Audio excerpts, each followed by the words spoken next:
Hi, I'm Divyaa Advaani, an image consultant, etiquette, and a soft skills coach, and founder of the brand Suave. I'm also an author of the book called 101 Tips and Tricks to Enhance and Upgrade Yourself and Your Image, which is available on Amazon worldwide. I'll put the link in the description box below. On my channel, I discuss about various aspects of image consulting, image management, etiquette building, soft skills coaching, and a lot more. Now, while you might be on your journey to finding your style and figuring out things that work or do not work the best for you, the very first and important step you would want to take is to declutter. Yes, you heard that right. It's best to have a look at your wardrobe and do an analysis of what all lies in your wardrobe, be it clothes or accessories that have been lying for more than a year. You may want to discard a few very old pieces that you no longer wear.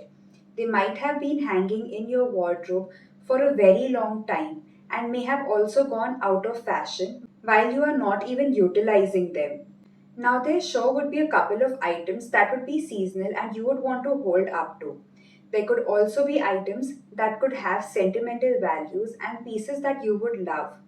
These are some things that you could keep it in your wardrobe even now, and the rest of the things could be donated. For course enrollments and appointments, you can log on to my website www.divyaadvanistore.com, and in order to see detailed videos, you could subscribe to my YouTube channel.